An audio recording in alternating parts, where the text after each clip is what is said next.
குறுந்தொகை தொடர் பயிற்சி வகுப்பிற்கு வருகை புரிந்துள்ள அனைவருக்கும் இனிய என் அன்பான வணக்கம். இப்போது சங்க இலக்கியம் அப்படின்னு சொல்லும்போதே நம்மளோட தமிழரோட பண்பாடு நாகரீகம் அது சிறப்பாக சொல்லப்படுறது பாட்டும் தொகையும்.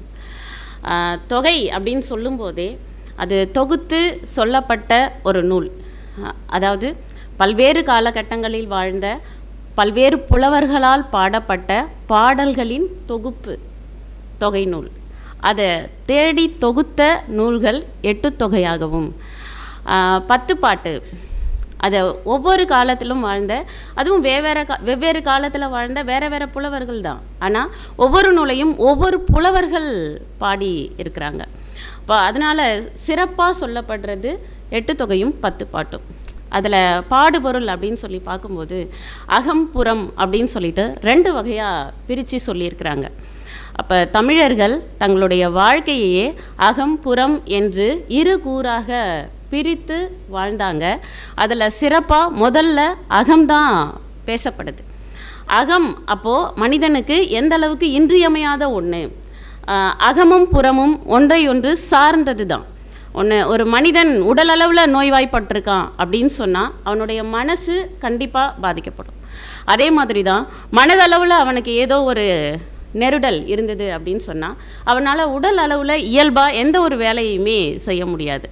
அந்த மாதிரி தான் அப்போ சங்ககால மக்கள் அவங்களுடைய வாழ்க்கை முறையை நல்ல நெறியோட ஒழுக்கத்தோட வரையறை செய்து கொண்டாங்க. இப்போது நாம் சங்க இலக்கியம் அப்படின்னு சொல்லும்போதே நமக்கு அது ஒரு பெரிய பொக்கிஷம் தான். அது அல்ல குறையாத அட்சய பாத்திரம் மாதிரி தான். இப்போ திருக்குறள் வள்ளுவர் சொல்கிறார்ல, தொட்டனை தூரும் மணற்கேணி. அப்படி தான் அந்த சங்க இலக்கியம் நமக்கு தோண்ட தோண்ட சுரந்துக்கிட்டே இருக்கிற மணல் கேணி போன்றதான், அந்த நீர் சுரந்துக்கிட்டே இருக்கிற மணல் கேணி போனதான் அந்த சங்க இலக்கியம் நமக்கு. அதை ஒவ்வொரு பாடலையும் ஒரு கதை அப்படின்னு சொல்கிறத காட்டிலும் ஒவ்வொருத்தரோட வாழ்க்கை முறை, அதன் வழியாக அவங்க வருங்கால சமுதாயம் எப்படி இருக்கணும் அப்படின்றத நமக்கு சொல்கிறாங்க. இந்த வருங்கால சமுதாயத்துக்கு நம்மளுடைய முன்னோர்கள் ஒரு வரையறை செய்த ஒரு தேஞ்ச பாதை அப்படின்னு சொல்லலாம். ஏன்னா கரடு முரடான பாதையில் வாழ்க்கையை கடந்து போகிறது ரொம்ப கடினம். நம்ம முன்னோர்கள் நமக்கு அழகாக ரோடு போட்டு வச்சுட்டாங்க. அந்த ரோடு வழியாக நம்ம போனோம் அப்படின்னு சொன்னால் நல்ல ஒரு முறையான வாழ்க்கையை வாழ்ந்துட்டு போயிடலாம். அப்போ அது பொக்கிஷம் அப்படின்னு சொன்னால் அது மிகை அல்ல அப்படி தான் நான் நினைக்கிறேன். அதே மாதிரி இந்த பழந்தமிழரோட நற்பண்புகளையும் அந்த சமூக வாழ்வியலையும் இந்த குறுந்தொகை இலக்கியம் சிறப்பாக சொல்லுது அப்படின்னு சொல்லலாம். அதாவது 8 தொகையில் அகம் சார்ந்த 5 நூல்கள், புறம் சார்ந்த 2 நூல்கள், அகப்புறம் சார்ந்த ஒரு நூல் இருக்குது. அகம்தான் பெருசாக இடம் பெற்றிருக்கு. இருந்தாலும் அதில் சிறப்பாக குறுந்தொகையை சொல்லலாம். ஏன் அப்படின்னு சொன்னால் குறைந்த அடியளவு, அதில் எவ்வளவு சொல்ல முடியுமோ அவ்வளவு நெருக்கமாக ஆழமான காதலை அதில் சொல்லி வச்சுருக்காங்க. இப்போ காதல் இல்லைன்னா மனுஷன் இல்லை. காதல் அப்படின்றது இப்போ இன்றைய தலைமுறையினர் எப்படி பார்க்குறாங்கன்றது இல்லை. காதல் அப்படின்றதே ஒரு மனிதனுடைய உள்ளார்ந்த மெல்லிய உணர்வு. அதை தான் வள்ளுவர் சொல்கிறாரு, மலரினும் மெல்லிது காமம், சிலர் அதை செவ்வி தலைப்படுவர் அப்படின்னு சொல்லிட்டு வள்ளுவர் சொல்லியிருக்கிறார். அனிச்சம் மலர் எவ்வளவு மென்மையானதோ அது மாதிரி தான் காதல். அந்த காதலை சொல்கிறதுல கூட நம்ம தமிழர்கள் ஒரு ஒழுங்குமுறையை கடைபிடிச்சாங்க. சுட்டி ஒருவர் பெயர் கொள்ள பெறார். யாரோட பேரையும் சொல்கிறதுக்கு அந்த பேரை சொல்லிட்டாலே அது புறம் ஆகுது.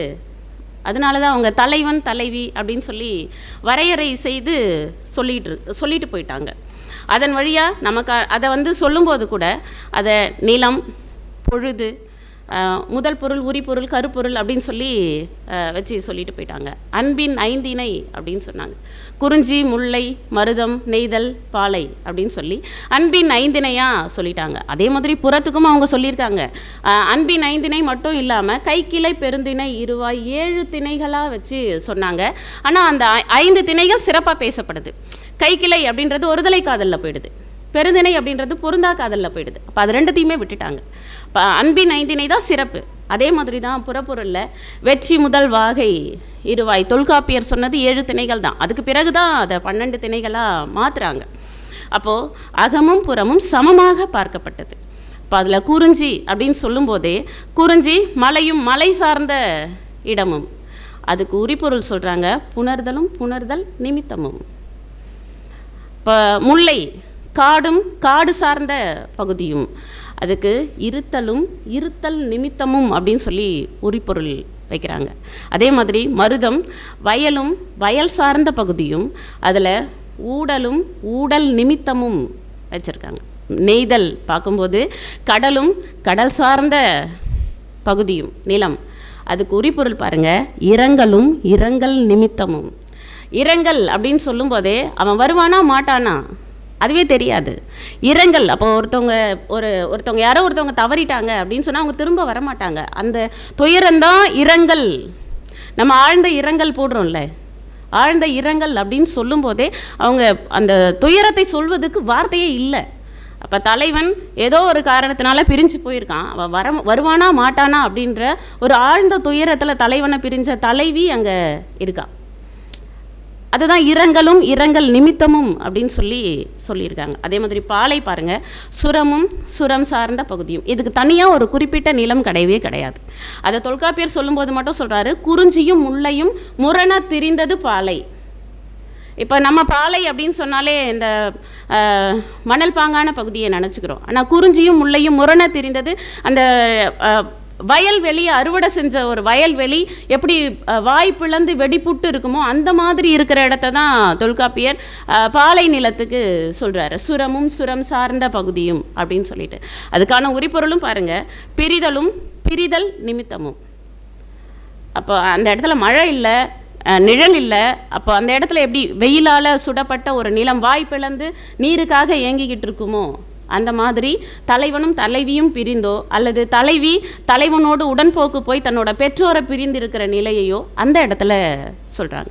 இப்போ பாலை சுரமும் சுரம் சார்ந்த பகுதியும் அப்படின்னு சொல்லிட்டு இப்போ நம்ம குறுந்தொகையை தொகுத்தவர் பூரிக்கோ, ஆனால் தொகுப்பித்தவர் யார் அப்படின்னு சொல்லி நமக்கு தெரியல. இதோட கடவுள் வாழ்த்து பாடலை மட்டும் பாரதம் பாடிய பெருந்தேவனார் பாடியிருக்கிறார். இது 1915 சௌரி பெருமாள் அரங்கனார் அவர் தான் முதல்ல பதிப்பிச்சு வெளியிடுறாரு. இது உரையாசிரியர்கள் பலராலும் மேற்கோள் காட்டப்பட்ட ஒரு சிறந்த செவ்வியல் இலக்கியம். நான் இதை குறுந்தொகையை தொடாமல் எந்த ஒரு ஆய்வு நூல்களும் வர்றதில்லைன்னு கூட சொல்லலாம். அந்த அளவுக்கு சிறப்பு பொருந்திய ஒரு நூல் குறுந்தொகை. அதில் சிறப்பாக நான் உங்களோட பகிர்ந்துக்கணும்னு நினைக்கிறது ஔவையாரோட பாடல்களையும் வெள்ளி வீதியாரோட பாடல்களையும் சில மட்டும் நான் உங்கள் கூட பகிர்ந்துக்கிறேன். அதுவும் திணை அடிப்படையில் தான் சொல்கிறேன். இப்போ ஔவையார் அப்படின்னு சொல்லி பார்க்கும்போது அவங்க ஔவையார் குறுந்தொகையில் 400 பாடல்கள் இருக்குது. அதில் 15 பாடல்களை ஔவையார் பாடியிருக்காங்க. வெள்ளி வீதியார் 8 பாடல்கள் பாடியிருக்காங்க.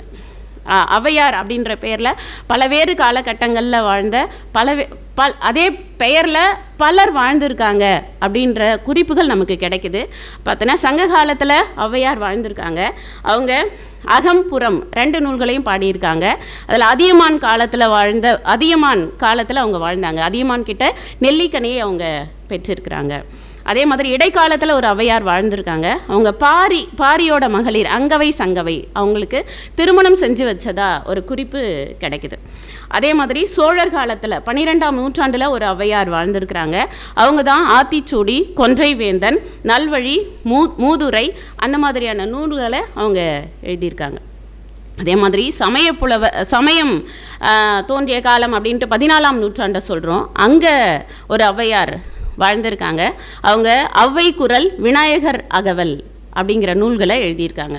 அதே மாதிரி பிற்காலத்தில் 2 ஔவையார் வாழ்ந்திருக்காங்க. பிற்காலம் 1ல் 16, 17ஆம் நூற்றாண்டில் தமிழறியும் பெருமாள் கதை அப்படிங்கிற நூலை அவங்க படைச்சிருக்கிறாங்க. பிற்காலம் 2ல் 17, 18ஆம் நூற்றாண்டு அதில் பந்தன் அந்தாதி அப்படிங்கிற நூலை அவங்க படைச்சிருக்காங்க. அதில் பந்தன் செய்த சிறப்புகள் அதோட கருப்பொருளாக அந்த நூலில் இடம்பெற்றிருக்கு. இப்போது இந்த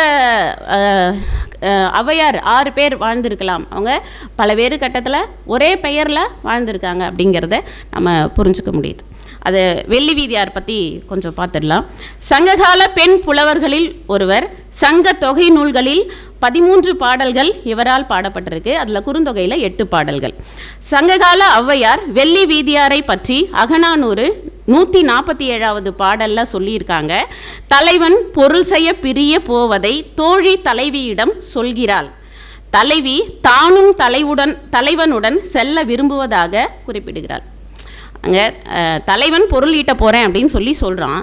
ஆனால் தலைவி நானும் உன் கூட வருவேன் அப்படின்னு சொல்கிறான். அது ஔவையார் அவங்களோட பாடலில் 147வது பாடலில் சொல்கிறாங்க. அதை சொல்லும்போது அப்போது வெள்ளி வீதியை போல செல்ல விரும்புகிறேன். இப்போது அந்த வெள்ளி வீதியாரும் ஔவையாரும் சமகாலத்தில் வாழ்ந்தவங்க அப்படின்றது நமக்கு தெரியுது. அதே மாதிரி அந்த வெள்ளி வீதியார் அவங்க கணவனோட பொருளீட்ட போனாங்க அப்படின்ற செய்தியும் இதிலேருந்து நமக்கு கிடைக்குது. அவங்க பொருளீட்ட போயிருக்காங்க, பாடல்களும் பாடியிருக்காங்க. அவங்க ஒரு வேளை பாணன் பாணினி அந்த மாதிரி குடும்பத்தை சேர்ந்தவங்களாக இருக்கலாம், அதுதான்ட்டு உறுதியாக சொல்ல முடியல. அப்போது இந்த தகவல்கள் நமக்கு கிடைக்குது. சரி, இப்போ நம்ம குறுந்தொகையில் வாழ்வியல் பார்க்க போகிறோம். ஔவையார் வெள்ளி வீதியாரோட பாடல்களை எடுத்துக்கிட்டோம். அப்போ வாழ்வியல்னால் என்ன அப்படின்னு பார்த்துக்கணும்ல. வாழ்வியல் அப்படிங்கிறது மனிதர்களோட அன்றாட வாழ்க்கை முறைகள், செயல்பாடுகள், பழக்க வழக்கங்கள் மற்றும் நடத்தைகளை உள்ளடக்கியது. இதுதான் வாழ்வியல். இப்போ இதை பற்றி இதில் என்ன சிறப்பாக இடம்பெறுவது, நம்ம அகம்புறம் சொல்லிட்டோம். புறம் பெருசாக இப்போ 8 தொகை 10 பாட்டிலே பார்த்திங்கன்னா நம்ம நிறைய அகநூல்கள் தான் கிடைக்குது. அப்போ அகம் சார்ந்தது தான் புறம். அகம் சரியாயிடுச்சுன்னா புறம் சரியாக ஆகிடும். அதுதான். அப்போ அதில் சிறப்பாக அன்பு, காமம், பிரிவு இந்த உணர்வுகளை படம் பிடித்து காட்டுறதுல குறுந்தொகை சிறப்பாக இருக்குது. அதில் நாம் இங்கே பார்க்க போகிறது முதல்ல ஔவையாரோட பாடல் 29வது பாட்டு பாருங்கள். அந்த திணை குறிஞ்சி திணை நம்ம முதல்லையே பார்த்துட்டோம். மலையும் மலை சார்ந்த இடமும் அதுக்கான உரிபொருள் புணர்தலும் புணர்தல் நிமித்தமும் அப்படின்னு சொல்லிட்டு இந்த கூற்று அப்படின்னு ஒன்று, ஒவ்வொரு பாடலோட இறுதியிலும் கூற்று அப்படின்ற ஒன்று கொடுக்குறாங்க. அதை படிக்கும்போது அந்த பாடலோட பின்னணி என்ன அப்படின்றது நமக்கு புரிஞ்சிடும். அப்போ தான் ஒரு படம் பார்க்க போகிறோன்னா முன்னாடியே நம்ம ரிவ்யூ கேட்குறோம்ல, அந்த மாதிரி தான். அந்த பாட்டுக்குள்ளே போகும்போது அந்த கூற்று இல்லை துறை அந்த பேரில் கொடுத்துருக்காங்க. அதை நம்ம படிச்சுக்கிட்டோம்னாக்கா உள்ளே போகும்போது நமக்கு அது புரியும். அந்த இதில் கூற்று, இரவு குறி மறுக்கப்பட்ட தலைமகன் இவர் எம்மை மறுத்தார் என்று வரைந்து கொள்ள நினையாது பின்னும் கூடுதற்கு அவா உற்ற நெஞ்சினை நோக்கி தலைமகன் தன் நெஞ்சுக்கு கூறியது. பாருங்க, இரவு குறி மறுத்துட்டாங்க. தலைவன், அதாவது இதில் உங்களுக்கு தெரிஞ்சிருக்கும், இயற்கை புணர்ச்சி, இடம் தலைப்பாடு, பகல் குறி, இரவு குறி. அப்போ தலைவனும் தலைவியும் இயற்கையாக பார்த்து பேசிக்கிறாங்க. அதுக்கு பிறகு சொல்லி வச்சு பார்க்குறாங்க. அதுக்கு பிறகு பகலில் பார்த்து பேசுகிறாங்க. இதெல்லாம் தெரிஞ்சிடுச்சு அப்படின்னு சொன்னால் இரவில் பார்த்து பேசுகிறாங்க. இரவில் பார்த்து பேசுகிறது தெரிஞ்சிடுச்சுன்னா வீட்டில் இற்சரிப்பு தான். அதுக்கு பிறகு அந்த இரவு குறி மறுக்கப்படுது. அந்த மாதிரி தலைவனுக்கு தலைவி இரவு குறிய மறுக்கிறா, தோழியின் வாயிலாக சொல்லி அனுப்புகிறா. இரவு குறி மறுக்கப்பட்ட தலைமகன், இரவு குறி வராத அப்படின்னு சொல்லி தோழி போயிட்டு தலைவன்கிட்ட சொல்கிறா. இவர் எம்மை மறுத்தார் என்று வரைந்து கொள்ள நினையாது. என்னை பார்க்க வராதன்னு சொல்லிட்டேன், அப்படின்னா நான் திருமணம் செஞ்சுக்கிட்டு அவளை தலைவியை கூட வச்சுக்கணும் தானே நினைக்கணும். அதை நினைக்காம பின்னும் கூடுதற்கு அவா உற்ற நெஞ்சினை, அவள் வரலையே அப்படின்ற ஆதங்கம் தான் அவனுக்கு அதிகமாக இருக்குது. அந்த அவா உற்ற நெஞ்சுக்கு தலைவன் சொல்கிறான். அதுதான் இங்கே பாடலாக இருக்குது. நல் உரை இகந்து புல் உரை தாய் பெயல் நீர்க்கு ஏற்ற பசுங்கலம் போல உள்ளம் தாங்கா வெள்ளம் நீந்தி அரிது அவா உற்றனை நெஞ்சே நன்றும் பெரிதால் அம்ம நின் பூசல் உயர்கோட்டு மகவுடை மந்தி போல அகன்உற தழியி கேட்குனர் பெரினே. ஔவையாரோட பாடல். நெஞ்சே நல் உரை இகந்து. இங்கே கேட்ட செய்தி நல்ல செய்தியே இல்லை, அதை தான் சொல்கிறாங்க. நல் உரை இகந்து, நல்ல உரை இங்கே எனக்கு சொல்லப்படலை. புல் உரைதாய், இங்கே கேட்ட சொல் என்னுடைய நெஞ்சை புண்ணாக்குகிறது, எனக்கு வருத்தத்தை துன்பத்தை கொடுக்கிறது. இங்கே என்ன வராதுன்னு சொல்லிட்டாங்கல்ல, அது எனக்கு துன்பத்தை கொடுக்குது. பெயல் நீருக்கு ஏற்ற பசுங்கலம் போல, அதாவது நல்ல மழை பொழியும் போது சுடப்படாத மண்பானை, அந்த மண்பானை மேலே மழை பொழிஞ்சுது அப்படின்னு சொன்னால் மண்பானை அதை உள்ளே வாங்கிக்கும், ஆனால் அது கரைஞ்சி போய்டும். அந்த மாதிரி தன்மையில் நான் தலைவியை பார்க்க முடியல. என்னோட மனசு காம நோயால் பாதிக்கப்பட்டிருக்கு. அந்த மண்கலம், சுடப்படாத மண்கலம் எப்படி கரைஞ்சி போகுதோ அந்த மாதிரி என்னுடைய உள்ளம் கரைந்து போகுது. ஆனால் உள்ளம் தாங்கா வெள்ளம் நீந்தி, அந்த மழையில் கரைஞ்சி போகிற மண்பானை போல என்னுடைய உள்ளம் துன்பத்தால் கரைந்து நீந்தி செல்கிறது. நெஞ்சே நன்றும் பெரிதால் அம்ம நின் பூசல். நெஞ்சே உனக்கு எது நல்லதாக இருக்கும் இப்போது தெரியுமா? நெஞ்சே நன்றும், எது இப்போ உனக்கு நல்லது தெரியுமா? பெரிதால் அம்ம நின் பூசல். நீ இப்போ சத்தம் போடுறல்ல என்கிட்ட, தன்னோட நெஞ்சு அவன்கிட்ட பேசுது, அவளை போய் சேரணுன்ட்டு. நீ இப்போ பேசுகிறல்ல, இப்போ இது உனக்கு எது நல்லதாக இருக்கும் அப்படின்னு சொன்னால், உயர்கோட்டு மகவுடை மந்தி போல, அதாவது நல்ல உயர்ந்து வளர்ந்து இருக்கக்கூடிய மரம், அந்த மரத்தில் மந்தியானது தன்னுடைய குட்டியை கீழே விழாமல் சேர்த்து பிடிச்சிக்கும். அந்த மாதிரி உன்னை யாராவது இப்போ ஆற தழுவி ஆறுதல் சொல்லணும். அப்படி சொன்னால் உனக்கு இந்த துன்பம் போகும், அதுதான் உனக்கு நன்மை தரக்கூடியதாக இருக்கும். ஆனால் இப்போ அது இங்கே நடக்கல. இது இந்த புணர்தல் நிமித்தமும் குறிஞ்சி நில பாடல். இது இந்த இடத்துல அப்போ அகன்உற தழியி கேட்குனர் பெரினே, உன்னுடைய தழுவி உன்னை தழுவி உன்னோட குறை யாராவது கேட்டாங்கன்னா அது நல்லதாக இருக்கும். அது இங்கே நடக்கலை, அதனால அது வருத்தத்தை தருகிறது அப்படின்னு சொல்லிட்டு ஔவையார் தன்னுடைய பாடலில் சொல்லியிருக்காங்க. அப்போ காதல் எவ்வளவு இன்றியமையாதது. அதே வெள்ளி விதியார் எப்படி சொல்கிறாங்க பாருங்க. இடிக்கும் கேளிர் நும்குறை ஆக நிறுக்கல் ஆற்றினோ நன்று மற்றில்லை ஞாயிறு காயும் வெவ்வரை மருங்கில் கையில் ஊமன் கண்ணின் காக்கும் வெண்ணெய் உணங்கள் போல பரந்தன்று இந்நோய் நோன்று கொளர்க்கு அரிதே. இது பாடல் 18வது பாட்டு, வெள்ளி வீதியார் சொல்கிறாங்க பாருங்க. இடிக்கும் கேளீர், என்னை திட்டலை, என்னுடைய இதோட கூற்று அதை நான் சொல்லலைல்ல, அது சொல்கிறேன். தலைவன் தலைவி மீது தீராத காதலில் இருக்கான். அவன் மேலே கொண்ட காதல்னால தன்னுடைய செயல் மறந்து போச்சு. அவன் என்ன செய்யணும், எந்த வேலையை செய்யணும், அவன் சாப்பிடணுமா தூங்கணுமா வேலைக்கு போகணும் எதுவுமே அவனுக்கு தெரியல. அந்த சூழலில் இருக்கான், தலைவியோட நினைவாகவே இருக்கான்.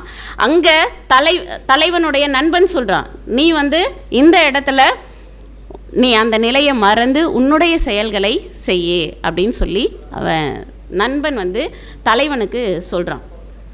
சொல்கிற தலைவன் தோழனுக்கு தலைவன் சொல்கிற பாடல் எண் 58.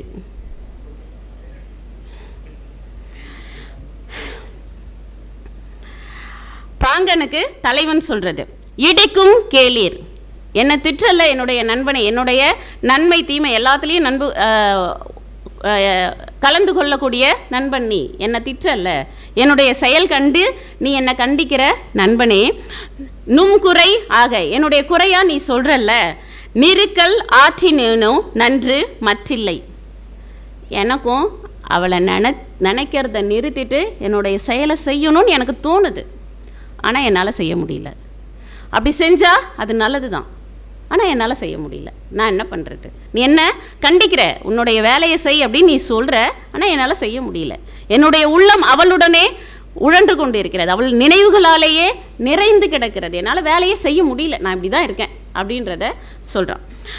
அந்த செயல் எப்படி இருக்குது அப்படின்னு சொன்னால், ஞாயிறு காயும் வெவ்வரை மருங்கில் கையில் ஊமன் கண்ணீர் காக்கும் வெண்ணெய் உணங்கள் போல, அதாவது நல்ல பகலவன் சூரியன் சுட்டு எரிக்குது பாறையில், அந்த இடத்துல வெண்ணெயை வச்சிடுறோம். ஆனால் அந்த வெண்ணெயை எடுக்கணும். தலைவனுக்கு அவனால் வாய் பேச முடியல, 2 கையும் இல்லை. 2 கை இருந்தால் அந்த வெண்ணெயை போய் எடுத்து அவன் பாதுகாப்பாக வச்சுப்பான்.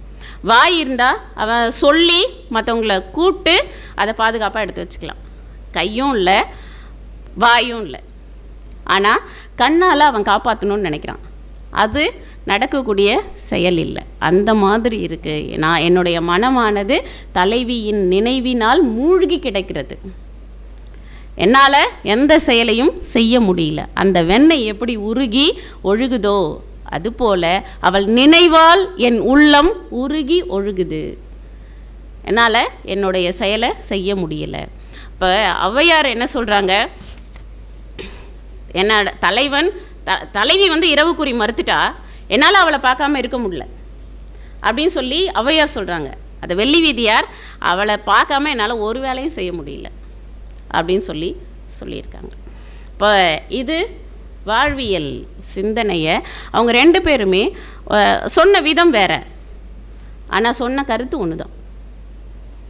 அந்த அஞ்சில் பறவை எப்படி ஒன்று பார்க்காம ஒரு நொடி பார்க்கலனாலும் ஒன்று பார்க்காம இறந்து போயிடுமோ, அந்த மாதிரி நிலை தான் அங்கே தலைவன் தலைவியோட நிலை. அந்த நிலையை தான் ஔவையாரும் வெள்ளி வீதியாரும் இங்கே சொல்லியிருக்காங்க. அடுத்து இந்த முல்லை திணையில் அமைந்த ஒரு பாடல் ஔவையாரோடது. பாடல் எண் 99. முல்லை நிலம் காடும் காடு சார்ந்த பகுதியும் இருத்தல் நிமித்தமும் நெஞ்சுக்கு ஆறுதல் கூறி ஆற்றிரு. தலைவன் வருவான், நீ காத்துக்கிட்டுரு. தலைவியை நம்ம விரைந்து பார்க்க போயிடலாம், நீ காத்துக்கிட்டுரு அப்படின்னு சொல்லிட்டு தலைவன் தன்னை ஆற்றி இருத்தல், தலைவி அவளை ஆற்றி இருத்தல். இதோ ஆட்சி இருக்கிறாங்க, அந்த நிலையை சொல்கிறது. இது துறை பாருங்க. பொருள் முற்றி புகுந்த தலைமகன் எம்மை நினைத்தும் அரிதீரோ என்ற தோழிக்கு சொல்லியது. அவன் பொருள் ஈட்ட போயிருக்கான், பொருள் ஈட்டிட்டான். பொருள் ஈட்ட போகும்போது நீ என்ன நினச்சிட்டு இருந்தியா அப்படின்னு சொல்லி தலைவி அவள் தனியாக அவள் இருக்கிற இடத்துலேருந்து நெஞ்சோட பேசிக்கிறா. தலைவன் அந்த அரிதீரோ என்ற தோழிக்கு சொல்லியது. தலைவியை நீ நினச்சிக்கிட்டு இருந்தியா அப்படின்னு சொல்லிட்டு தோழி போய் தலைவன்கிட்ட கேட்குறான். கேட்கும்போது நான் நினச்சிக்கிட்டு இருந்தேன் அப்படின்னு சொல்லி பதில் சொல்கிறான். பாருங்கள், உள்ளினென் அல்லனோ யானே உள்ளி, நினைத்தனென் அல்லனோ பெரிதே நினைத்து, மருண்டனென் அல்லனோ உலகத்து பண்பே, நீடிய மராத்த கோடுதோய் மலிர் நிறை, இறைத்து உண சென்ற அற்றாங்கு அனைபெரும் காமம் மீண்டு கடைகொளவே. அது எப்படி இருக்குது அப்படின்ட்டு சொல்கிறாங்க. நீடிய மராத்த, இது கொண்டு கூட்டு பொருள்கோள் அணி இதில் பயின்று வந்திருக்கு. நீடிய மராத்த கோடுதோய் மலிர்கின்ற இறைத்து உண சென்ற அற்றாங்கு, அந்த உயர்ந்த மரத்தினது கிளையை தொட்டு ஓடும் நீர். மழை காலத்தில் அந்த உயர்ந்து வளர்ந்து இருக்கக்கூடியது மராமரம். அந்த மராமரத்தோட கிளைகளை தொட்டுக்கிட்டு ஓடுது மழை நீர். அது ஒரு சூழல். அந்த மாதிரி பிறகு கையால் இறைத்து உண்ணும் அளவுக்கும் மழை பொழிஞ்சு முடிஞ்ச பிறகு அந்த நிலையும் வரும். அந்த நிலத்தில் அது இயல்பு. ஒன்று தண்ணி கரை புரண்டு ஓடும், இல்லைன்னா கொஞ்சமாகவும் இருக்கும். அந்த மாதிரி நிலை. அனைபெரும் காமம் மீண்டு கடைகொளவே. நான் தலைவி மீது கொண்ட அன்பானது அணை கட்டி நிறுத்தவே முடியாது. அந்த மாதிரி அவளுடைய நினைவினாலேயே நான் இருந்தேன். உள்ளினென் அல்லனோ யானோ உள்ளி, நினைத்தனென் அல்லனோ நினைத்து. நான் தலைவியை பற்றியே எண்ணிக்கொண்டு இருந்தேன். ஆங்கனம் எண்ணி மீண்டும் மீண்டும் அவளையே நினைவு கூர்ந்தேன். நான் பொருள் ஈட்டிட்டேன், ஆனால் அவளையே நினச்சிக்கிட்டு அங்கேயே நான் நின்றுட்டு இருக்கேன். அவளை நினைக்கிறத தவிர நான் வேறு எந்த செயலையும் நிறைவாக செஞ்சு முடிக்கல. அவளை தான் நான் நினச்சிக்கிட்டு இருந்தேன். மருண்டனென் அல்லனோ உலகத்து பண்பே. அப்புறம்தான் எனக்கு நினைவே வந்தது. அப்புறம் பயந்தே போயிட்டேன். என்னென்னா, உலகத்தோட இயல்பு என்ன அப்படின்னு சொன்னால், வினையே ஆடவருக்கு உயிரே. அப்போ தான் அது எனக்கு ஞாபகமே வந்தது. உலக இயல்பு எனக்கு அப்போ தான் ஞாபகம் வந்தது. அப்போ நான் தலைவியை நினச்சிக்கிட்டு இந்த இடத்துல இருக்கக்கூடாது, என்னுடைய வேலையை நான் செய்யணும், நெஞ்சே ஆற்றி இரு அப்படின்னு சொல்லி நினச்சி தான் நான் பொருளீட்டுக்கிட்டு வந்திருக்கேன். நான் போன இடத்துல தலைவியை மறந்துலாம் இல்லை, நினச்சிக்கிட்டு தான் இருந்தேன் அப்படின்னு சொல்லிட்டு தலைவன் தோழிக்கிட்ட சொல்கிறோம். அதையே வெள்ளி வீதியார் முல்லை திணையில் பாடல்கள் பாடலை. அதனால் ஔவையாரோட பாட்டை இன்னொன்று சொல்லியிருக்கேன். பாடல் எண் 183. பருவ வரவின்கண் ஆற்றால் என கவன்ற தோழிக்கு கிழத்தி உரைத்தது. தலைவி சொல்கிறா, பருவ வரவின்கண் ஆற்றால் என.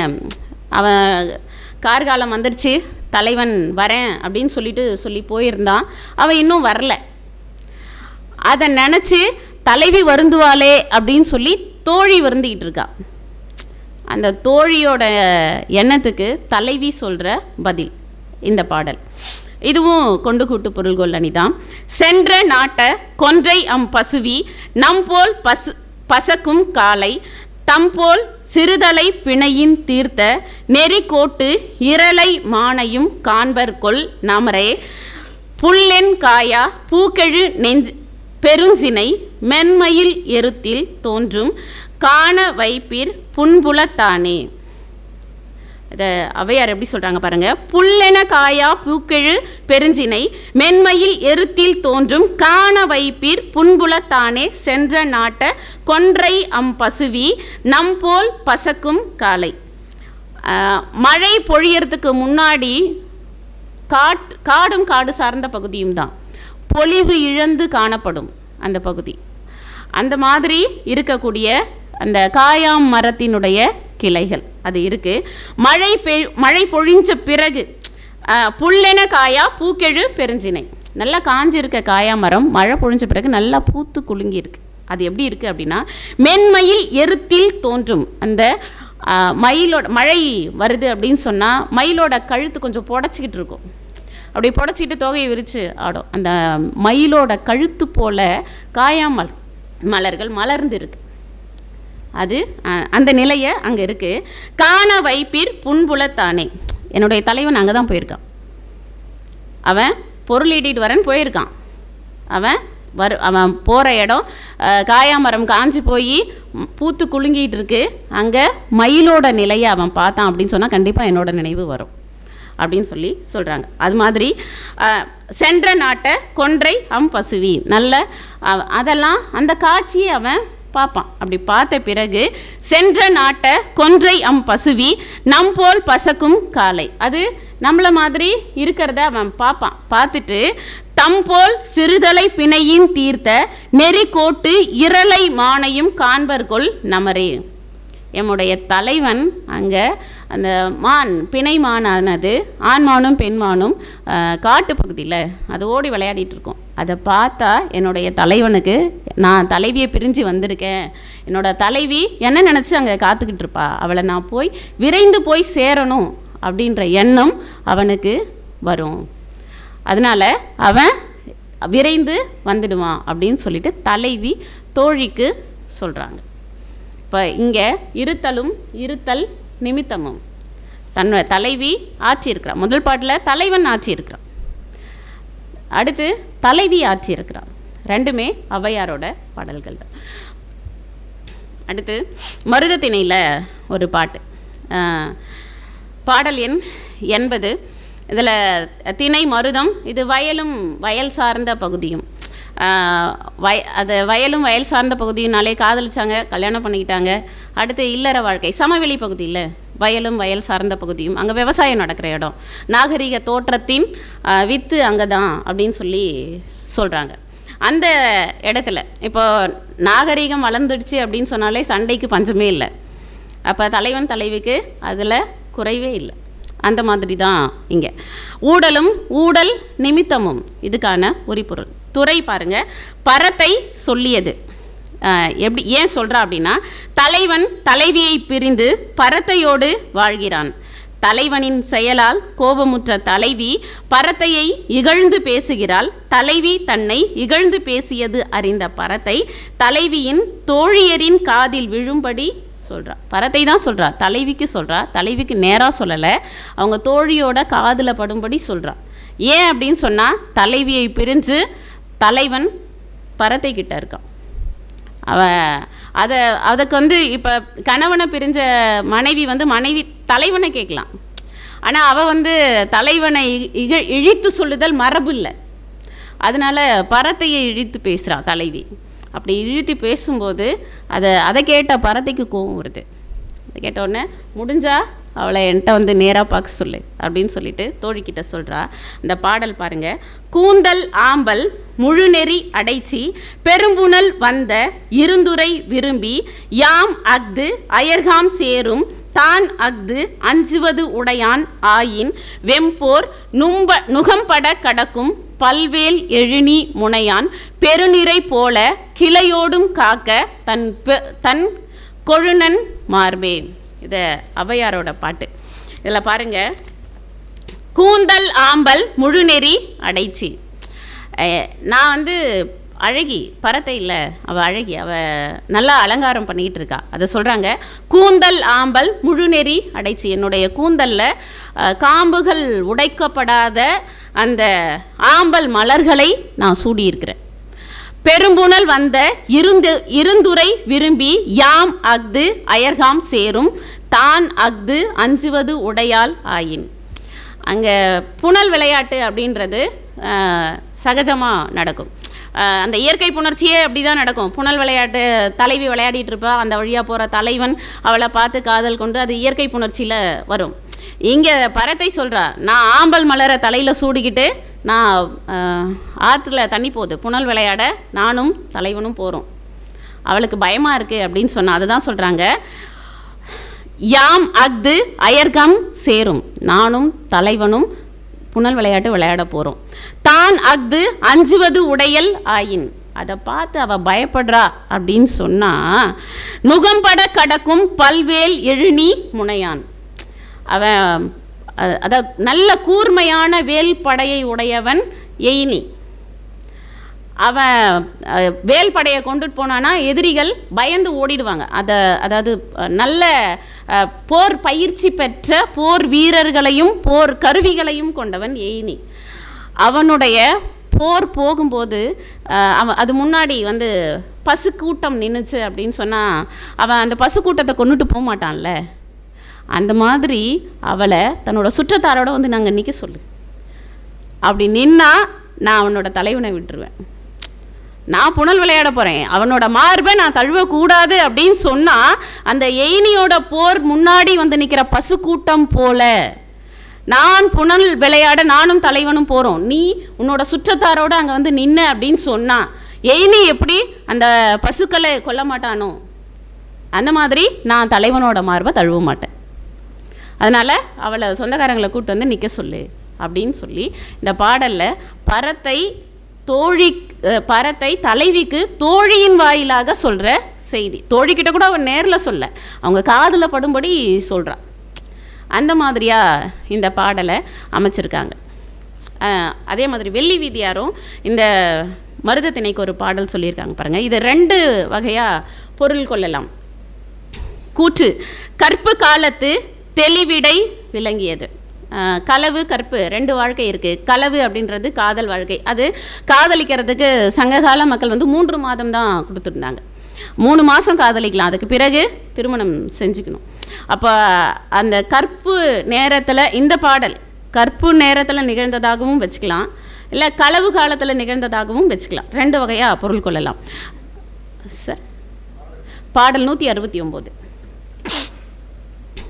கற்பு காலத்து தெளிவிடை விளங்கியது. கணவன் பரத்தையோடு தொடர்பு கொண்டான் என்று எண்ணி மனைவி அவனோடு ஊடல் கொண்டாள். தனக்கு பரத்தையோடு எந்த தொடர்பும் இல்லை என்று தலைவன் கூறிய பிறகும் அவனை நம்பாமல் நான் என் உயிரையே வெறுக்கிறேன், நான் உன்னோடு வாழாமல் இறப்பதே நல்லது என்று கூறுகிறாள். இது கற்பு காலத்தில் இந்த பாட்டு, வெள்ளி வீதியாரோட பாட்டு. இது இந்த பாடலை பொருள் கொள்ளும்போது கற்பு காலத்தில் நிகழ்ந்தது அப்படின்னு எடுத்துக்கிட்டோம் அப்படின்னு சொன்னால் தலைவன் எனக்கும் பரத்தைக்கும் எந்த தொடர்பும் இல்லை அப்படின்னு சொல்லி வந்து சொல்கிறான். ஆனால் அதை நம்பாமல் தலைவினா சொல்கிறா, நான் என்னோடய உயிரையே நான் வெறுக்கிறேன், என்னோடய உயிர் நீ தான், ஆனால் அவள் சொல்லும்போது சொல்லிக்கிறேன் நான் வாழவே விரும்பலை, என்னோடய உயிர் இப்போவே போகலாம் அப்படின்னு நான் நினைக்கிறேன் அப்படின்னு சொல்லிட்டு தலைவி சொல்கிறான். இதே களவு காலத்தில் நிகழ்ந்ததாக எடுத்துக்கணும் அப்படின்னு சொன்னால் தோழி வரைவு நீட்டித்த வழி வரைவு கடாயதும் ஆம். தோழி வந்து உன்னை பகல்லையோ இரவுலையோ வந்து பார்க்க முடியாது, நீ வந்து விரைவில் திருமணம் செஞ்சுக்கோ அப்படின்னு சொல்லிட்டு தோழி தலைவன்கிட்ட போய் சொல்கிறான். தலைவன் திருமணம் செஞ்சுக்கிறதுக்கு நாளை கடத்துறான். கடத்தும் போது இந்த பாட்டை வச்சு பொருள் கொண்டோம் அப்படின்னு சொன்னால் எப்படின்னா, தலைவன் திருமணம் செய்து கொள்வதற்கு காலம் தாழ்த்துகிறான், அதனால் தலைவி வருத்தம் அடைந்தாள். அவள் வருத்தத்தை அறிந்த தோழி, நீ திருமணம் செய்து கொள்வதற்கு காலம் கடத்துகிறாய், நீ அவள் நலனை நுகர்ந்தாய், இனி உன்னை திருமணம் செய்து கொள்ளாமலே அவள் உயிர் நீங்குவது ஆகுக என்று தலைவனிடம் கூறுகிறார். நீ அவளோட நல்லா பேசி பழகி இன்புற்று இருந்துட்ட, இன்பம் தூய்த்து இருந்துட்ட, ஆனால் நீ அவளை திருமணம் செஞ்சுக்கிறதுக்கு இவ்வளோ காலம் நீட்டிக்கிற பற்றியா, அதனால் நீ காலம் தாழ்த்த அவள் இறந்தே போயிடுவாள் அப்படின்னு சொல்லி தோழி சொல்கிறான். அந்த பாடல் பாருங்க. சுரம் செல் யானை கல்லுரு கோட்டீர் தெற்றன இரி இயரோ ஐய மற்ற யாம் நும்மொடு நக்க வால் வெல் எயிரே பாணர் பசுமின் சொரிந்த மண்டை போல எமக்கும் பெரும் புலவு ஆகி நும்மும் பெரும் இரியர் எம் உயிரே. இந்த ஐய மற்ற யாம் நும்மொடு நக்க வாழ்வெல் எயிரே.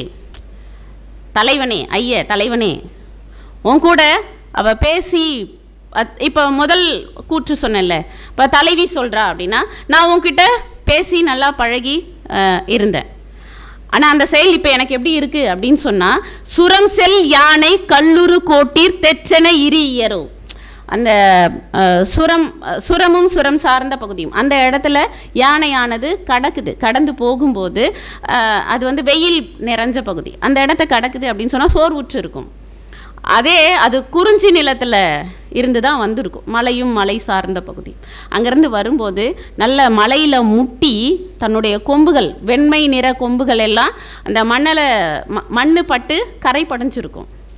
உன் கூட பேசி சிரிச்சம் பற்றியா, அது இப்போ எனக்கு பிடிக்கல, என்னுடைய வெண்மையான பற்கள் இப்போ எனக்கு எப்படி தோணுதுன்னா, அந்த மண்ணில் முட்டி மோதிய அந்த யானையோட தந்தம் எவ்வளவு அழுக்காக இருக்குமோ அந்த மாதிரி இப்போ என் பல்லு இருக்கிற மாதிரி நான் உணர்றேன். அடுத்து, பாணர் பசுமின் சொரிந்த மண்டை போல எமக்கும் பெரும் புலவு ஆகி. பாணர்கள் வயலும் வயல் சார்ந்த பகுதியும் தானே, மீன் பிடிச்சி ஒரு மண்கலத்தில் போட்டு வைக்கிறாங்க, ஒரு பாத்திரத்தில் போட்டு வைக்கிறாங்க. உயிரோடு இருக்கிற மீனை சேத்துலேருந்து பிடிச்சி போட்டால் அது அந்த பாத்திரம் ஃபுல்லாக பார்க்கவே பிடிக்காது, அந்த புலவு கவுச்சி வாடை வீசும், புலவு நாற்றம் வீசும். நான் உன் கூட சேர்ந்து பழகின பற்றியா, அதை நினச்சாவே இப்போ என் மேலே எனக்கு கவுச்சி வாடை வீசுது. அதை சொல்கிறான். மண்டை போல எமக்கும் பெரும் புலவு ஆகி, எனக்கும் அந்த மாதிரி அந்த மண்கலத்தில் இட்ட பச்சை மீன் வாடை போல என் மேனி எனக்கு தோன்றுது. நும்மும் பெரும் இரியர் எம் உயிரே. இப்போ எனக்கு வாழவே பிடிக்கல, எனக்கு இறந்து போகலாம் போல தோணுது. இதை தலைவி தலைவனுக்கு சொல்கிற மாதிரி முதல் கூற்று பார்த்தோம்ல, அதே தான் இரண்டாவது தோழி சொல்கிற மாதிரி. அப்படின்னா தோழி தலைவன்கிட்ட போய் சொல்கிறா, என்னுடைய தலைவி உன்கிட்ட சிரித்து பேசி பழகினால, நீ அவளுக்கு திருமணம் செஞ்சுக்காம காலம் தாழ்த்த அவள் உன்னை வெறுக்கிறாள். உன் கூட மகிழ்ந்திருந்த நாட்கள் அவளுக்கு இப்போ பிடிக்கல. அந்த யானையோட மண்ணில் புழுதியில் பட்ட யானையின் தந்தம் போல அவள் உணர்றா.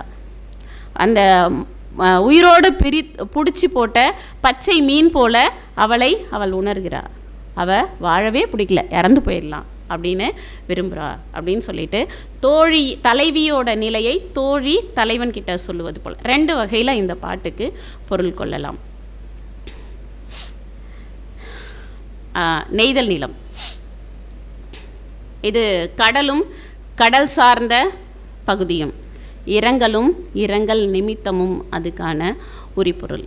பாருங்க, அதுக்கு துறை ஆற்றால் என கவன்ற தோழிக்கு கிழத்தி யாங்கனம் ஆற்றுவேன் என்றது. அவள் தாங்கிக்க மாட்டா, பிரிவு துயரை அவளால் தாங்கிக்க முடியாது அப்படின்னு நினச்சிக்கிட்டு இருக்கிற தோழிக்கு தலைவி சொல்கிறா, தலைவி யான் எங்கனம் ஆற்றுவேன், என்னால் எப்படி அவன் பிரிவை தாங்கி இருக்க முடியும், அவள் சொல்கிறா எப்படின்ட்டு. தலைவன் தலைவியை பிரிந்து சென்ற நீண்ட காலம் ஆகிவிட்டதே, தலைவி என்ன பாடுபடுவாளோ என்று வருந்திய தோழிக்கு தலைவி தன் துயரினை தோழியிடம் கூறுவதாக அமைந்தது. நானும் அவனை பார்க்காம வருத்தத்தில் தான் இருக்கேன் அப்படின்னு சொல்லிட்டு தோழிக்கிட்ட தலைவி சொல்கிறா. பாடல் 102. உள்ளின் உள்ளம் வேமோ உள்ளாது இருப்பின் எம் அளவு ஐத்து அன்றோ. அன்றே வருந்தி வான்தோய் வற்றோ காமம் சான்றோர் அல்லர் யாம் மறியரோ. இது ஔவையாரோட பாடல். உள்ளின் உள்ளம் வேமு. தலைவனை பிரிஞ்சு நான் இருக்கேன் பார்த்தியா, அதை நினைக்கும் போது என்னுடைய உள்ளம் வெந்து போகுது. அது நெருப்பில் இட்டது போல என்னுடைய உள்ளம் வெந்து போகின்றது. உள்ளாது இருப்பின் யாம் அளவைத்து அன்றோ. அவனை நினைக்காம இருக்கலாம் அப்படின்னு சொன்னால் அது என்னால் முடியாத காரியம். அவனை நினச்சிட்டு இருக்கிறது தான் எனக்கு விருப்பம். அவனை நினைக்காம இருக்கணும்னா அது என்னால் முடியவே முடியாது. வான்தோய் வற்றோ காமம். அந்த என்னுடைய தலைவன் மீது நான் கொண்ட காதல் உணர்வு, அந்த வானம் எந்த அளவுக்கு பறந்து இருக்குதோ அந்த அளவுக்கு என்னுடைய காம உணர்வு, காதல் உணர்வு பறந்து இருக்கு. என்னால் அவனை பிரிஞ்சு இருக்கவே முடியல. சான்றோர் அல்லர் யாம் மறியரோ. என்னுடைய தலைவன் சான்றோன் இல்லை. ஏன் அப்படின்னு சொன்னால், அவனை பிரிஞ்சு நான் இவ்வளோ வருத்தப்படுவேன்றது அவனுக்கு தெரியும். அவனுக்கு அந்த நாணம் உடைமை இருந்தது அப்படின்னு சொன்னால் அவன் விரைந்து வந்திருப்பான். அவன் வரல. அவன் சான்றோனே அல்ல. அவனோட பிரிவை நினச்சி துயரத்தில் என்ன வார்த்தை சொல்கிறதுனே தெரியாமல் அவன் இந்த வார்த்தையை சொல்கிறான். அவன் சான்றோன் அல்லன். சான்றோன் இல்லைன்னா அவள் காதலிச்சே இருக்க மாட்டான். ஆனால் அவன் வரலன்றதுக்காக அவள் இந்த வார்த்தையை, துயரத்தில் நம்ம என்ன வார்த்தையை சொல்கிறோன்னே நமக்கு தெரியாதுல்ல. இறந்தவங்களை பார்த்து நானும் உன் கூடவே வந்துடுறேன் அப்படின்னு சொல்கிறோம்ல, அந்த மாதிரி. இதையே வெள்ளி விதியார் எப்படி சொல்கிறாங்கன்னு பாருங்கள். பிரிவுடை வற்புறுத்தும் தோழி தலைவி வன்புரை எதிர்த்து அழிந்து கூறியது. வெண்மணல் விரித்த வீததை காணல் தன்னம் துறைவன் தனவா ஊங்கே வால் இழை மகளிர் விழைவு அணி கூட்டும் மாலையோ அறிவேன் மண்ணே மாலை நிலம் பரந்தன்ன புன்கண்ணோடு புலம்பு உடைத்து ஆகுதல் அறியேன் யானே. அதாவது வெண்மணல் விரிந்த வீததை காணல், அதாவது வெள்ளிய மணல் பறந்திருக்கும். வெள்ளை நிறத்தில் கடலும் கடல் சார்ந்த பகுதியும் மணல் பரப்பான பகுதி, வெண்மையான மணல்கள் 386. வெள்ளிய மணல் பறந்த பூக்கள் நெருங்கிய கடற்கரை சோலையை உடைய குளிர்ந்த துறையை உடையவன். கடலும் கடல் சார்ந்த பகுதியும் அது. அப்போ மணல் பரப்பான பகுதி. அந்த இடத்துல வெண்மை நிறத்தில் மணல்கள் பறந்து கொட்டி கிடக்குது. அந்த இடத்துல குளிர்ந்த துறையை உடையவன். அந்த கடற்கரை அப்படின்னாலே குளிர்ச்சியான பகுதி தான். குளிர்ந்த துறையை உடையவன். என்னை பிரிவதற்கு முன் தூய மங்கள அணியையுடைய மகளிர் விழா அணிக்கண் தங்கள் கணவருடன் சேர்க்கும் மாலை காலத்தை அறிவேன். அவன் என்ன விரும்பினான்ல, அந்த நேரத்தில் அந்த கடலும் கடல் சார்ந்த பகுதியும்ல இன்றைக்குமே மீன் பிடிக்க மீனவர்கள் போனாங்கன்னா அவங்க வீட்டில் இருக்கிற பெண்கள் விளக்கு வச்சுக்கிட்டு கரையில் காத்துக்கிட்டு இருப்பாங்க. அந்த மாதிரி இருக்கணுன்றது எனக்கு தெரியும். அங்கே இருக்கக்கூடிய பெண்கள் அப்படி தான் இருப்பாங்கன்றது எனக்கு தெரியும். ஆனால் இவன் என்னை விட்டுட்டு போய் இவ்வளோ நாள் இருப்பான்னு எனக்கு தெரியாது. அதை தான் சொல்கிறாங்க. தங்கள் கணவருடன் அவன் எப்போ வருவான் அப்படின்ட்டு காத்துட்ருப்பாங்க. அது எனக்கு தெரிஞ்ச கதை தான். ஆனால் துறைவன் பிரிந்த பின் அது கழிந்தது என் மட்டிலன்றி உலகம் முழுவதும் பறந்தது போன்ற ஒளியின்மையோடு. அவனை பிரிஞ்ச இருள் எனக்கு மட்டும் இல்லை, இந்த உலகமே இருண்ட பிறகு கூட அவன் வரல. அது எனக்கு ரொம்ப துயரத்தை தருது. தனிமை துன்பமும் உடையதாக அம்மாலை இருத்தலை யான் அப்பொழுது அறியேன் என்று தோழிக்கு கூறினாள். அந்த பெண்களை, மற்ற பெண்களை நான் பார்க்கும்போது அவனை தலைவன் வராமல் அந்த மாலை பொழுது மட்டும் இல்லை, அன்னைக்கு அவங்க எல்லாரோட வாழ்க்கையுமே இருண்டதாக இருக்கும் அப்படின்றது எனக்கு அப்போ தெரியல. இப்போ இவன் பிரிஞ்சு போயிருக்கான்ல, இப்போ தான் எனக்கு தெரியுது அப்படின்னு சொல்லிட்டு தலைவி தோழிக்கு சொல்கிறா. அவனை பிரிஞ்சு என்னால் இருக்கவே முடியல அப்படின்றத சொல்கிறாங்க.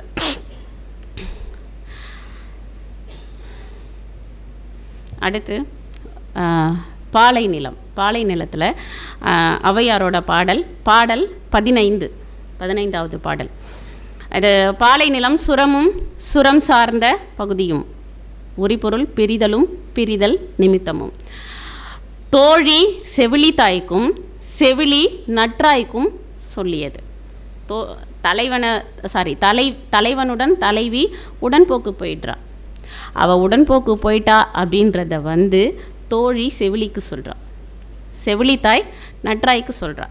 அந்த சூழல் எப்படி இருக்குன்ட்டு ஔவையாரோட பாடல் பாருங்கள்.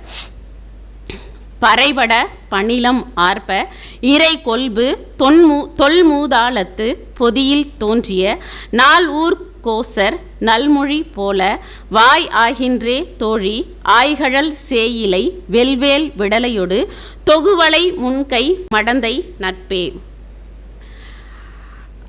வாய் ஆகின்ற தோழி ஆய்கழல், தோழி ஆய்கழல் சேயிலை வெல்வேல் விடலையொடு.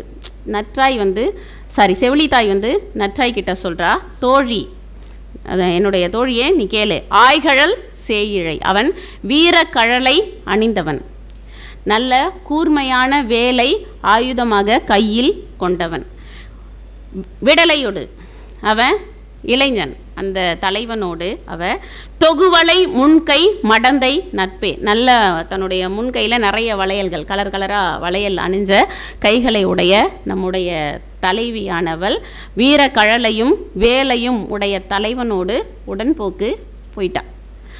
பறைபட பணிலம் ஆர்ப்ப இறை கொல்பு தொல்மூதாளத்து பொதியில் தோன்றிய நால்ஊர் கோசர். அந்த நால்ஊர் கோசர் அப்படின்றவங்க அந்த 4 ஊர்களோட முற்றத்தில் இருக்கக்கூடிய ஆலமரத்தடியில் வாழ்கிறவங்க. அவங்க அந்த ஊருக்கு எந்த தீமையும் வரக்கூடாது அப்படின்னு சொல்லிட்டு பாதுகாவலாகவும் இருப்பாங்க. அதே மாதிரி அவங்க சொன்ன சொல் தவற மாட்டாங்க, அவங்க சொல்கிற சொல் உண்மையாக இருக்கும். அந்த மாதிரி தன்மை உடையவர்கள் நால்ஊர் கோசர் நல்மொழி போல. அந்த நால்ஊர் கோசர் நல்மொழி போல, அந்த நால்ஊர் கோசர் இந்த முற்றத்தில் தங்கியிருக்காங்க. அவங்க சொன்ன சொல் எப்படி தவற மாட்டாங்களோ அதே மாதிரி அந்த தலைவன் நம்ம பெண்ணை திருமணம் செஞ்சுக்கிட்டான் நல்மொழி போல.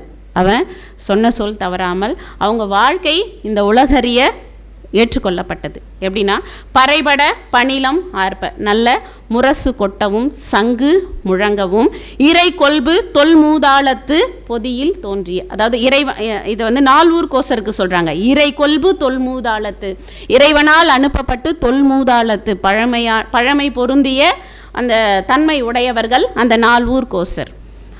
அவர்கள் சொன்ன சொல் தவறாதது போல, அவர்கள் வாக்கு உண்மையானது போல இங்கே முரசு கொட்டவும் சங்கு முழங்கவும் இந்த தலைவன் வீரக்கழலையும் கூர்மையான வேலையும் உடைய நம்முடைய தலைவன் அவளை கரம் பிடிச்சது உண்மையாயிடுச்சு, அதை உலகறிய அறிவிக்கப்பட்டது அப்படின்னு சொல்லிட்டு செவிலித்தாய் நற்றாய்க்கு தன்னுடைய மகளின் இயல்பை அவளுடைய வரைவு நிகழ்வை சொல்கிறான். இது ஔவையார் சொல்லியிருக்காங்க. அதே மாதிரி வெள்ளி வீதியார் ஒரு பாட்டு சொல்லியிருக்காங்க பாருங்க. நிலம் தொட்டு புக்கார் வானம் ஏறார் விலங்கு இரு முன்னீர், பாடல் 130.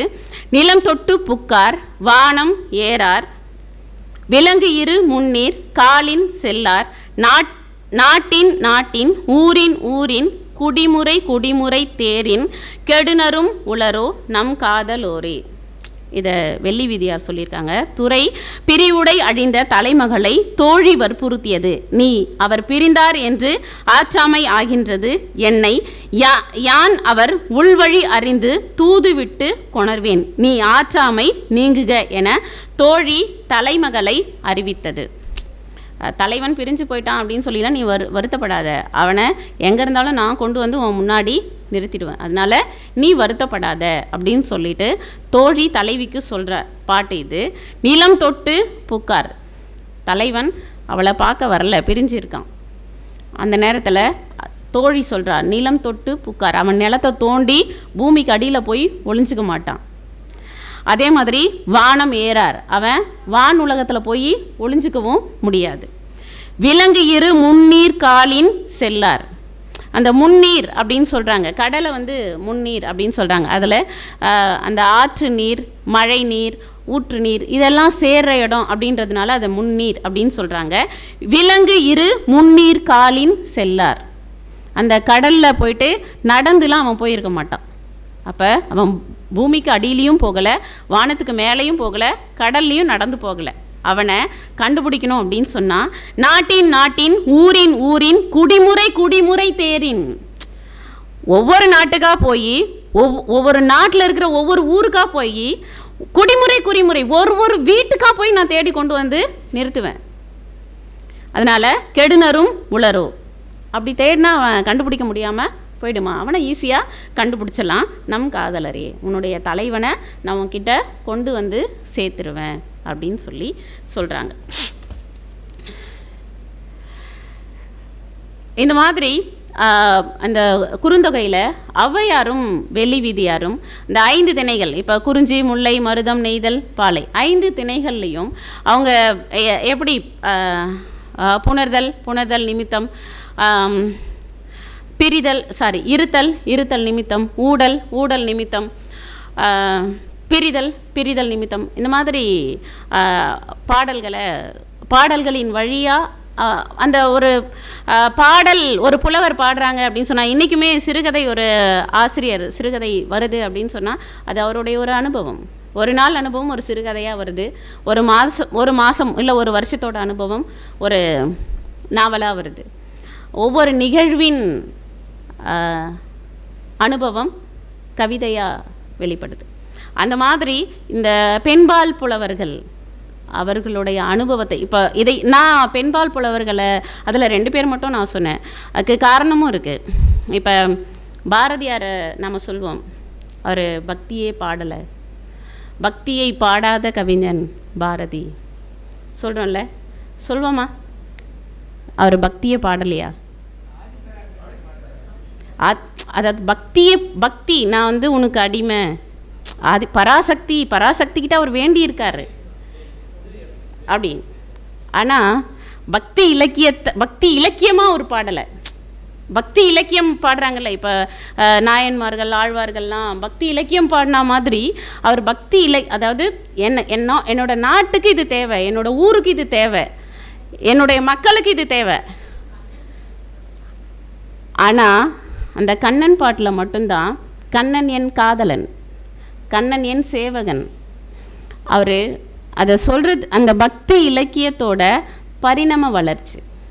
இப்போ நம்ம சொல்கிறோம்ல, சங்ககாலம் காதலும் வீரமும், சங்கம் அருவிய காலம் அறம்பொருள் இன்பம், அடுத்து இரட்டை காப்பியங்கள் அறம்பொருள் இன்பம் வீடு, அடுத்து தான் பக்தி இலக்கியம். இந்த பக்தி அப்படின்ற பெயரில் அவர் பாடல. அது மாதிரி பக்தியோட பரிணாம வளர்ச்சியாக தான் அந்த கண்ணன் பாட்டு. அவர் கண்ணனை வீட்டுக்கு கொண்டு வர்றாரு. அந்த கண்ணன் அப்படின்ட்டு நாம் எதில் உறுதி செய்கிறோன்னா, எங்கிருந்தோ வந்தான் இடைசாதி நான் என்றான், அந்த வரிகளை வச்சு தான் அவர் இதை தான் சொல்கிறாரு அப்படின்றத நம்ம புரிஞ்சுக்கிறோம். அப்போ கூட அதை பக்தி இலக்கியம்னு சொல்ல மாட்டாங்க, கண்ணன் பாட்டு. ஏதோ கண்ணன் வந்து ஒரு இதுவாக தான் பார்க்குறாங்க அந்த இடத்துல. அவரோட கதாபாத்திரம், அவர் எப்படி பராசக்தியை சொன்னாரோ, செல்லம்மாவை சொன்னாரோ, கண்ணம்மாவை சொன்னது போல் கண்ணன் அப்படின்னு நம்ம நினச்சிட்ருக்கோம். அவர் கண்ணன் பாட்டு முழுக்க அந்த பக்தி இலக்கியத்தோட பரிணாம வளர்ச்சி. ஆனால் நம்ம சொல்லும்போது அவர் மூட நம்பிக்கையை ஒழிச்சார், மூட நம்பிக்கை எதிர்ப்பாக சொன்னார் அப்படிலாம் சொல்கிறோம். ஆனால் அது அவர் மூட நம்பிக்கையை எதிர்த்து சொன்னார் தான். ஆனால் அவர் பக்தியே இல்லை அப்படின்ற அளவுக்கு அவர் கிடையாது. அதே மாதிரி இந்த சங்ககாலம் அப்படின்னு சொல்லி பார்க்கும்போது ஆண்பால் புலவர்கள் தான் நிறைய. பெண்கள் வந்து காதலை சொல்ல உரிமை மறுக்கப்பட்ட காலம், உரிமை இல்லை. பெண்கள் காதலை சொன்ன மாதிரியே இருக்காது. பெண் வந்து தலைவி வந்து தோழிக்கிட்ட சொல்லியிருப்பா, தோழி தான் போய் சொல்வாள். பெண் வந்து நேராக தலைவன்கிட்ட போய் சொல்கிற வழக்கம் கிடையாது. ஆனால் காதலை இந்த 2 புலவர்களும், அந்த குறிஞ்சி, முல்லை, மருதம், நெய்தல், பாலை, இந்த வகையில் அவங்க எப்படி சொல்லியிருக்காங்க அப்படின்றத எனக்கு உங்கள் கூட பகிர்ந்துக்கணும் அப்படின்னு தோணுச்சு. அதுக்காக நேரமும் கொஞ்சம் தான் அப்படின்னு சொன்னாங்க. அதனால் ஒரு குறிப்பிட்ட சில பாடல்கள் மட்டும், எனக்கு பிடிச்ச குறிப்பிட்ட சில பாடல்கள் மட்டும் பகிர்ந்து கொள்ள வாய்ப்பளித்த அண்ணா நூற்றாண்டு நூலகத்துக்கு என் நெஞ்சார்ந்த நன்றி. என்னுடைய உரைக்கு செவிசாய்த்த உங்கள் அனைவருக்கும் நன்றி.